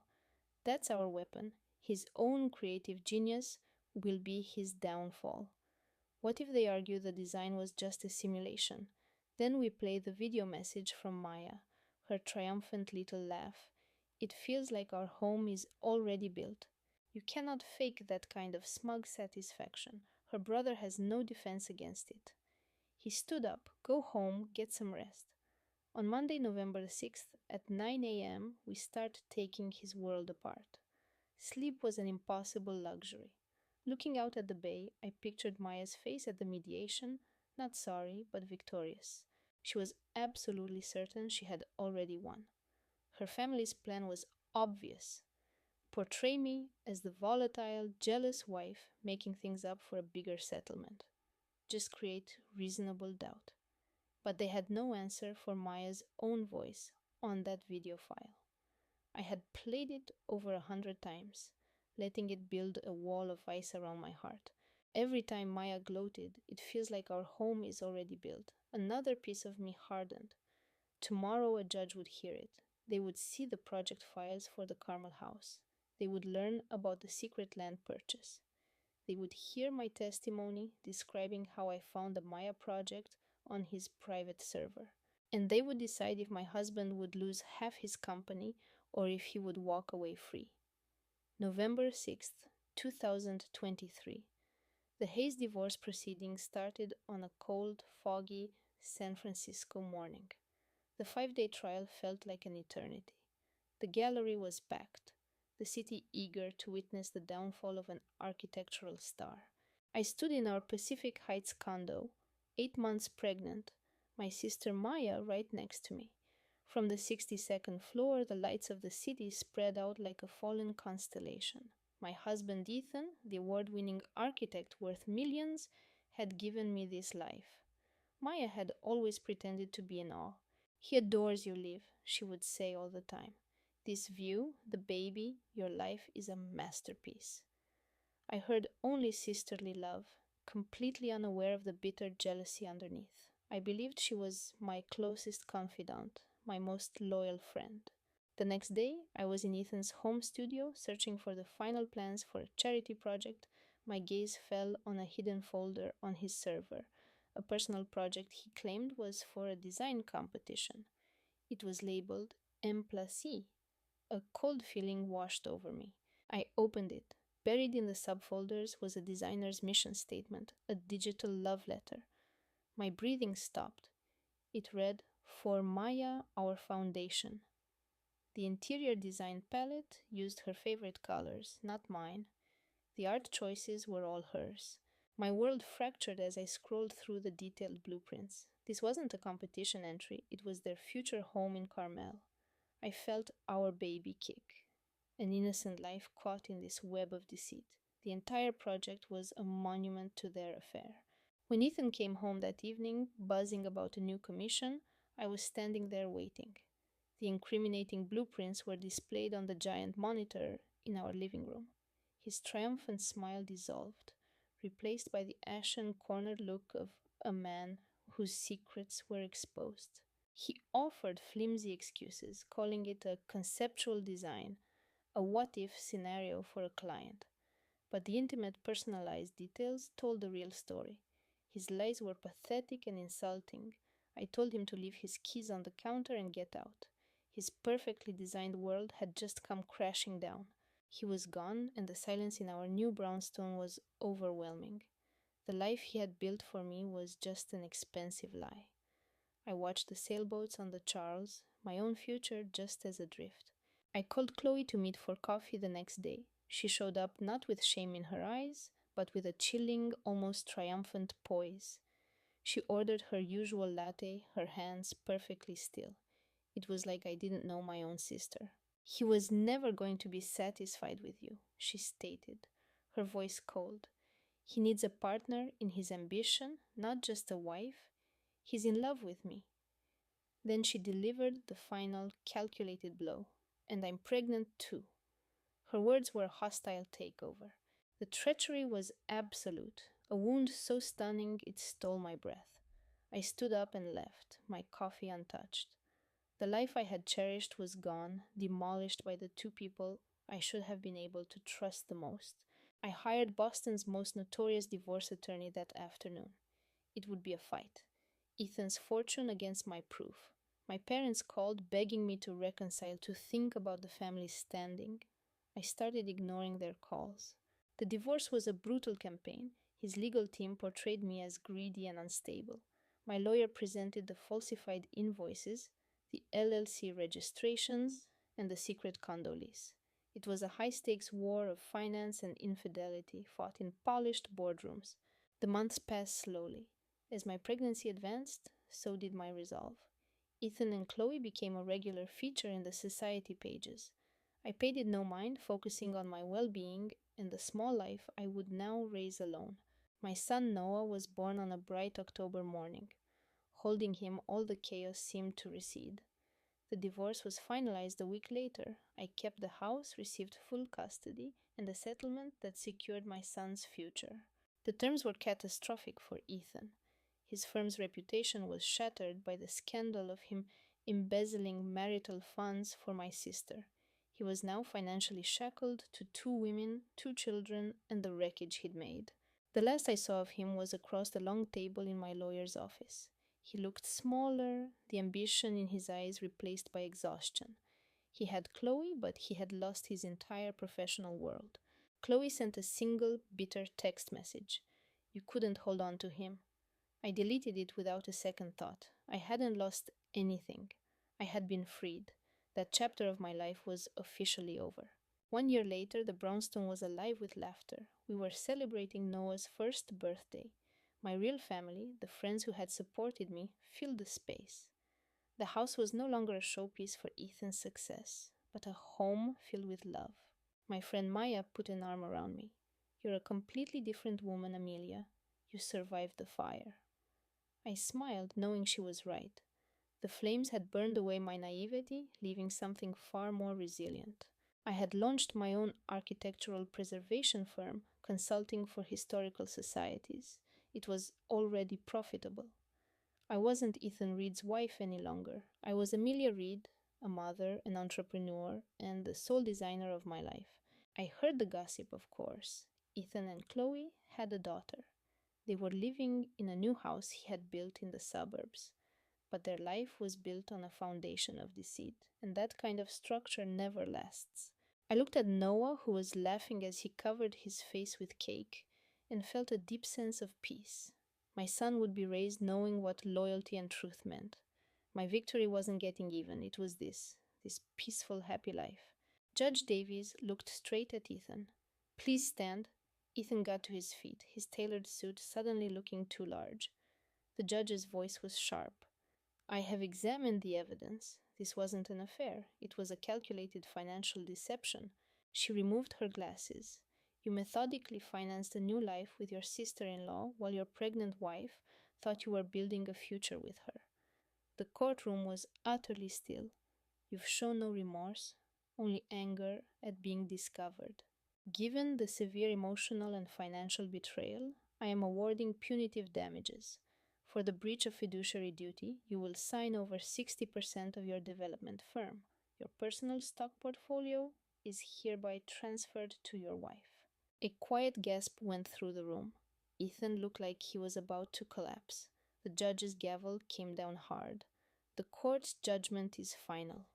No handcuffs were needed, but his entire financial future had just been confiscated. I felt a calm, quiet relief. It was done. I gazed out the window of my new firm.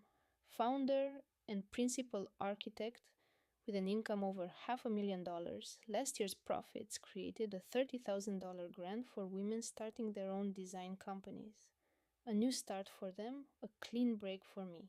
The multi-million-dollar buyout from Ethan's former partners came first, a silent acknowledgement of his disgrace. My sister Chloe sent one text. I ruined us, both of us. I'm so sorry I deleted it. The sonogram photo stayed on my desk. My lead architect, Maya, had the office next door. The divorce was finalized the same day Chloe left Boston. She took a $20,000 check, packed, and moved back to Ohio, disowned by her humiliated family. I heard she was working in a clothing store, her big dreams gone. I never saw that jealousy in her, my mother sobbed. She made her own path, I told her. My son Noah and I were thriving. I had my own company, and Noah was happy in his playgroup. The bad dreams had finally gone away. He had my eye for design and a smile that was all his own. Ethan Reed called me once, months back. You saw it all, he'd said, from the very start. I'm just glad my son is secure. He is secure because of me. Ethan and my father had a furious falling out.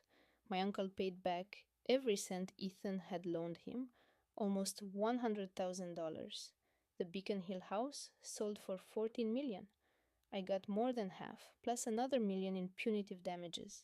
He rented a small generic condo near the airport. I saw him once a month. The handoffs with Noah were swift, silent, and strained. We never mentioned Chloe. Chloe was a ghost in Ohio, thousands of miles away. She sent a single email last week. It said just 2 words, forgive me. I didn't reply. The anger had faded, replaced by a cold peace that felt like a shield. This afternoon, I met Isabella on Newberry Street. The October air was crisp. Her design was on the cover of a magazine. You earned this, I told her. Her hand covered mine. Thank you for this opportunity, for trusting me. We have to help each other, I replied, raising my cup. Her phone buzzed. A contractor was calling. You should take that, I said. I'll settle the bill. She waved from the cafe entrance. Next week? Definitely. I watched the busy street. Last fall, I uncovered my husband's affair. My own sister was attempting to steal my life. But she miscalculated. I'm Amelia Reed. As an architect, I restore historic buildings. My marriage was the one structure I had to tear down. My phone lit up with a text from daycare, a new picture of Noah. I offered a weak smile, left cash on the table, and walked into the city noise. Whole, free from a disloyal husband and a sister whose envy was a disease. For once, I felt secure. If you are hearing this, don't ignore the warning signs.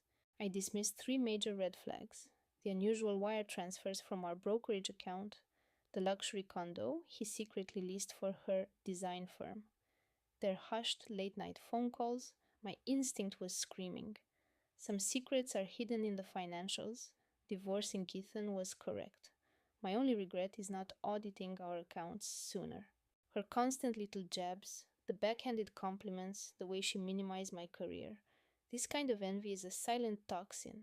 It spreads until you uncover the LLC documents that shatter your reality, all because your own sister wanted what you had. Be wary of who you let in. Don't wait until you find a secret lease agreement to learn that betrayal often comes from within your family. It's a painful education. Here's my advice. Trust your gut. If a relative makes you feel defensive or uneasy, pull back. That poison is corrosive and it will ruin everything. They know your finances, your secret fears about being a new mother, and every one of your vulnerabilities. They will use it all as weapons against you. I was lucky that I escaped. It showed me that being family means nothing if there isn't loyalty. If this story strikes a chord with you, please share your thoughts. Has someone you considered family ever broken your trust? Send this to anyone who might need to hear it. Subscribe for my next segment on a husband who sabotaged his wife's career. I appreciate you listening to my story. I understand if this content isn't for you. I hope you find something that brings you some peace. Take care of yourself.